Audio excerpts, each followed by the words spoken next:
ఇది మీలో ఎవరైనా ఫోన్ పోగొట్టుకున్నారా? రోషన్ దగ్గర ఉంది ఐఫోన్. ఒక సినిమా ఆడితే పారేసుకుంటావరా నువ్వు?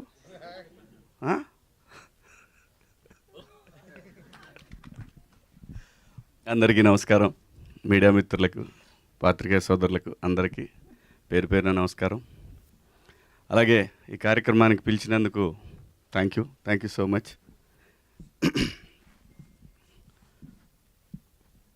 చదువు అంటే చాలా ఇష్టం అండి నాకు, కానీ చదువుకోవాలనుకున్నప్పుడు గాలికి తిరిగాను ఎక్కువ. డెఫినెట్గా చదువు చాలా అవసరం, అనుమానమే లేదు. సహజంగా 10th క్లాస్ నుంచి ఇంటర్మీడియట్ డిగ్రీకి వచ్చే వరకు గాలి తిరుగుళ్ళన్నీ అవుతాయి. అయిపోయిన తర్వాత తెలుస్తుంది చదువు విలువ. అసలు ఎయిర్ అనే టైటిల్ పెట్టగానే నాకు అసలు చూడగానే ఇంకా ఆ రోజే ఆల్ ఇండియా ర్యాంకర్స్ అని ఎప్పుడైతే వీళ్ళు అనుకున్నారో ఆ రోజే ఈటీవీ విన్లో ఇంకొక పెద్ద బ్లాక్ బస్టర్ సిరీస్ 90sని కూడా క్రాస్ చేసే సిరీస్ రాబోతుందని నాకు అనిపించింది. ఎందుకంటే ప్రతి ఒక్కళ్ళు కనెక్ట్ అవుతారు దీనికి. వాస్తవంగా చాలా హింస కార్యక్రమం ఆల్ ఇండియా ర్యాంకర్స్ అనేది. చాలా హింస పిల్లలకి.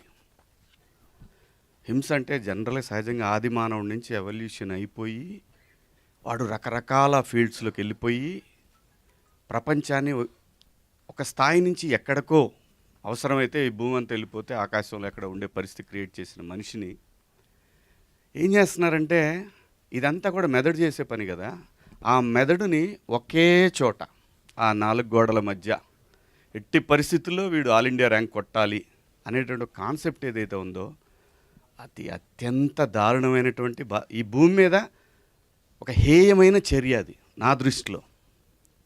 న్యాచురల్గా చదవాలి వాడు, న్యాచురల్గా వాడికి రావాలి, అప్పుడు వాడి బ్రెయిన్ బాగా పనిచేస్తుంది. నాకు తెలిసిన వాళ్ళు చాలామంది పిల్లలు ఇంటర్మీడియట్ అయిపోయిన తర్వాత, అంటే అప్పటిదాకా వాళ్ళందరిని బంధించేసరికి వాళ్ళు పిచ్చోళ్ళు అయిపోయిన వాళ్ళు చాలామందిని చూసారు. పిచ్చోళ్ళు అంటే ఇంకేం తెలియదు వాళ్ళకి, ఏం చేయాలో, ఎవరితో మాట్లాడాలి. సో ఈ సిరీసు అలాంటి తల్లిదండ్రులకు గుణపాఠం కావాలని మనస్ఫూర్తిగా కోరుకుంటున్నాను నేను. పిల్లలు చదివేసి వెంటనే వాడు పెద్ద ఐఐటీలు ఇంజనీర్లు అయిపోయి వాడు దేశం దాటి వెళ్ళిపోయి అక్కడ అమెరికాలో వాళ్ళందరినీ కింద తొక్కేసి వీడు మాత్రం పైకి లేసి అర్జెంటుగా సెటిల్ అయిపోవాలి, ఇది కార్యక్రమం. ఇది కాదు మనిషి అసలు. అలాంటి సిరీస్ చూసిన తర్వాత ఖచ్చితంగా ప్రతి తల్లిదండ్రులు మార్పు రావాలనే కోరుకోండి. ఎందుకంటే ఈటీవీ అంటేనే అకౌంటబిలిటీస్ టువర్డ్స్ సొసైటీ. రామోజీరావు గారు నిజంగా తెలుగు జాతిలో పుట్టినటువంటి ఒక ఆణిముత్యం. ఆయన సొసైటీ ఎలా ఉండాలి అని కలలు కన్నాడో, వాళ్ళ సంస్థల నుంచి వచ్చేటటువంటి ప్రతి ఒక్కటి కూడా మనం ఎంత గొప్ప కథలు తీసుకెళ్ళినా, ఎంత ఎంటర్టైన్మెంట్ కథలు తీసుకెళ్ళినా వాళ్ళు end of the day message అనేది ఒకటి మాత్రం ఖచ్చితంగా కోరుకుంటారు వాళ్ళు. అది లేకుండా వాళ్ళ కంటెంట్ ఉండదు, ఉండాలి. అలాగే నాకు ఈ మధ్య తెలుగు అనేది వదిలేస్తున్నాం. నేను స్క్రిప్ట్లో కూడా ఇంగ్లీష్ అని రాస్తున్నారు. నాకు బుర్ర పాడైపోతుంది. తెలుగు మాతృభాషలో ఉండేటటువంటి కిక్కు. మీరు జంధ్యాల గారి సినిమాలో కామెడీ ఇప్పుడు ఏమన్నా చేయమని చూద్దాం. తెలుగు గ్రిప్పు కావాలి. తెలుగుని మర్చిపోతున్నారు. ప్లీజ్ దయచేసి ఖచ్చితంగా ఇంగ్లీష్ కావాలి, కానీ స్క్రిప్ట్లు తెలుగులో మ్యాక్సిమం రాసుకోండి. తెలుగులో ఉన్న మన అంటే అమ్మ భాషలో ఉన్నటువంటి ఫన్ కానీ ఎమోషన్ కానీ ఇంకా ఏ భాషలో దొరకదండి, ఎట్టి పరిస్థితిలో దొరకదు. ఇంకా నిజంగా చెప్పాలి, మీరు అనుకున్నది ఇంకా ఎక్కువ ఎలివేట్ అవుద్ది ఆ స్క్రిప్ట్. అలా ముందు డైరెక్టర్లు అందరూ కూడా ప్లీజ్ ఇంగ్లీష్ అనే పదాన్ని ఆపేయండి. ఎందుకంటే ఇప్పుడు నాకు తెలిసి గత 3-4 సంవత్సరాలుగా తెలుగు ఆర్టిస్టులు ఎక్కువ మంది ఉన్నారు. ఇంత ముందులాగా బయట నుంచి తీసుకురావట్లేదు. లక్కీగా మొన్న థ్యాంక్స్ నాని గారు ఎక్కడ ఇంకో బయట నుంచి వచ్చే విలన్ తెచ్చుకోకుండా నేను చేయగలిగిన నమ్మకం పెట్టుకొని చేశారు. తెలుగులో మాట్లాడితే తెలుగు నటుడికి ఆ కిక్కు వేరే. అసలు ఆ భాషను చూస్తే ఆ కిక్కు వేరే. అంటే నేను ఇప్పుడు కొన్ని సినిమాలు చేస్తున్నా కదా, చూస్తున్నా ఇంగ్లీష్ అని రాస్తున్నా. ఇంగ్లీష్ ఏంటారు మీ ముఖం? తెలుగు చక్కగా డైలాగు రాయండి ప్లీజ్. డైరెక్టర్లకు నేను మనస్ఫూర్తిగా కోరుకున్నా. ఓకే, న్యూ ఏజ్ మేకింగు, కొత్తగా ఆలోచన ఏమీ ఉండదు. End of the day emotion. Cinema is all about emotion. ఇంతకు మించి ఏమీ ఉండదు. మీరు ఎన్ని చెప్పినా సరే end of the day emotion, all about emotion cinema అంటే. అందుకే నిన్న కన్నప్పలో లాస్ట్ 1 hour ఇరగ తీసేసిందన్న కూడా ఆ ఎమోషన్ వర్కౌట్ అయింది. సో కాబట్టి ఏంటంటే ఆ ఎమోషన్ అనేది అమ్మ భాషలోనే ఉంటుంది. ఇది కొంచెం అవుట్ ఆఫ్ ద సబ్జెక్టు అయినా చెప్పాలనిపించింది, చెప్తున్నాను.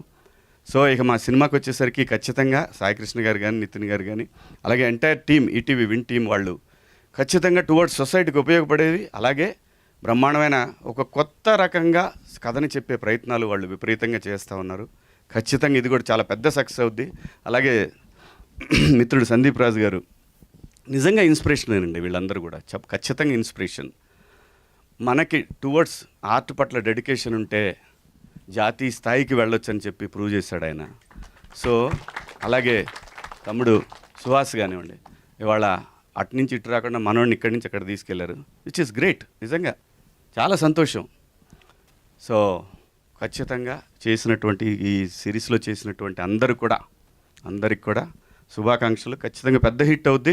నాకు బాగా నచ్చింది ఆటోడి క్యారెక్టర్. అలాంటి క్యారెక్టర్ ఏదైనా చెప్పండి, చేస్తాను నేను. Thank you so much. Thank you Shivaji గారు, థ్యాంక్ యూ సో మచ్. మీకు ఒక క్వశ్చన్ అడగమని ఇచ్చారు, నాకు దీనికి ఎటువంటి సంబంధం లేదు. ఏం పర్లేదు, చెప్పండి. సో మీ కాలేజ్ డేస్లో ఇలా బాగా తుంటరి పని చేసి మీ పేరెంట్స్కి దొరికిపోయిన సందర్భం ఏమైనా ఉందా? పేరెంట్స్కి ఎప్పుడు దొరకలేదు, పాపం వాళ్ళు చదువుకోలేదండి. ఓకే. 9th క్లాస్లో అటెండెన్స్ వేయించుకోగానే కరెక్ట్గా మున్సిపల్ హై స్కూల్ నర్సరావుపేట గోడ దూకేసి 11 o'clock షోకి వెళ్ళేవాడిని. పక్కనే ఉండే సత్యనారాయణ టాకీస్ అని. అది ఇంటర్మీడియట్కి వచ్చేసరికి ఒకసారి తప్పానండి. ఇంటర్మీడియట్ తప్పాను నేను. ఇంటర్మీడియట్కి వచ్చేసరికి డైలీ నర్సరావుపేట నుంచి రిలీజులు ఉండేవి కాదు. నర్సరావుపేటలో 7 థియేటర్లే ఉండేవి. సో గుంటూరులో అయితే మాకు 16 థియేటర్లు దాకా ఉండేవి. Morning first show, second show 2 చూసి దొంగల బండికి దొనకొండ బండి ఉండేది. ఆ బండికి నర్సరావుపేట వచ్చేవాళ్ళం. ఇంతకు మించి ఏమీ లేదు, చదివింది లేదు, చచ్చింది లేదు, అన్ని అబద్ధాలు. ఆ తర్వాత నేను అప్పుడు కూడా కొంచెం ఎమోషనల్గానే మాట్లాడేవాడిని. అలా మా కాలేజ్ ఫంక్షన్లో కొంచెం ఎమోషనల్గా మాట్లాడాను. Degree college.